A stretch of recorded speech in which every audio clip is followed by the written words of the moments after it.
Sir एक doubt होता. काय डाऊट होता?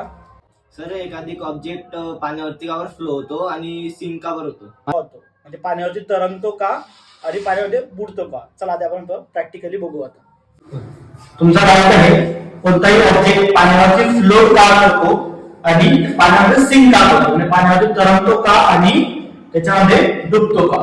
तर ते डिपेंड्स असते डेन्सिटी या फॅक्टरवरती. ओके, इकडे बघा, डेन्सिटी ऑफ वॉटर हे 1 ग्रॅम पर सेंटीमीटर क्यूब असते. जर डेन्सिटी ऑफ ऑब्जेक्ट जो आपण पाण्यामध्ये टाकणार आहे त्याची डेन्सिटी जर वॉटरच्या डेन्सिटीपेक्षा जास्त असणार, वॉटरच्या डेन्सिटीपेक्षा जास्त असणार, तर तो ऑब्जेक्ट वॉटर मध्ये काय होणार, सिंक होणार, म्हणजे पाण्यामध्ये बुडणार. त्याची डेन्सिटी जर वॉटरपेक्षा जास्त असेल तर पाण्यामध्ये बुडणार, आणि त्याची डेन्सिटी जर वॉटरच्या डेन्सिटीपेक्षा कमी असेल तर तो त्याच्यावरती वॉटरवरती काय करणार, फ्लोट करणार, म्हणजे तरंगणार. आता आपण डेन्सिटी घेतली आहे 1 gram per centimetre cube. 1 gram पेक्षा जास्त असेल तो पाण्यावरती सिंक करणार, आणि 1 ग्रॅम पेक्षा कमी असेल तर तो काय करणार, फ्लोट करणार. त्याला आपण प्रॅक्टिकली बघणार आहे.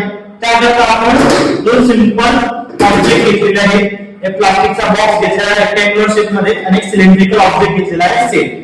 आता आपण काय करणार, डेन्सिटी फाइंड करणार. त्यांची डेन्सिटी फाइंड करण्याकरता आपला डेन्सिटीचा फॉर्म्युला असतो मास आणि व्हॅल्यू. आता आपण त्याचं मास आणि व्हॅल्यू मेजर करून घेणार. तर मास मेजर करण्याकरता आपण लोड सेल केलेला आहे. मी आधी सर्व कॅल्क्युलेशन करून घेतो आणि मग मला पुढे कंटिन्यू करतो.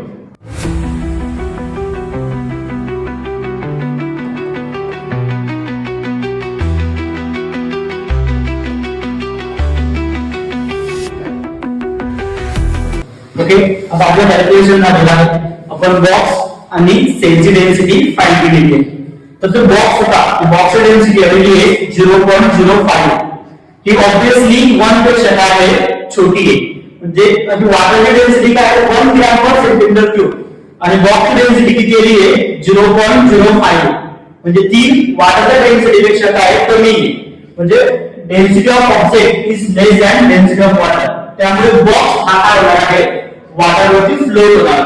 आणि वॉटरवरती फ्लोट होणार आपण बघू. सेकंड एक्झाम्पल आपण सेलचं घेतलेलं आहे. सेलची डेन्सिटी सुद्धा आपण फाइंड केलेली आहे. सेलची डेन्सिटी आलेली आहे 3 gram per centimetre cube. He density of water पेक्षा काय आलेली आहे, ग्रेटर आलेली आहे. Water density 1 gram per centimetre cube आहे आणि सेलची डेन्सिटी 3 आलेली आहे. म्हणजे ऑब्जेक्टची डेन्सिटी वॉटरच्या डेन्सिटीपेक्षा काय आलेली आहे, जास्त आलेली आहे. त्यामुळे हा जो सेल आहे हा वॉटर मध्ये काय होणार, सिंक होणार, म्हणजे बुडणार. वॉटर मध्ये काय आलेला आहे, तो बुडालेला आहे. म्हणजे कन्सेप्ट काय आहे, किंवा ज्याची डेन्सिटी जास्त असणार, जर ऑब्जेक्टची डेन्सिटी जास्त असेल तर ऑब्जेक्ट वॉटर मध्ये काय करणार, सिंक करणार, आणि डेन्सिटी कमी असेल, डेन्सिटी वॉटर पेक्षा त्याच्यावरती फ्लोट करणार.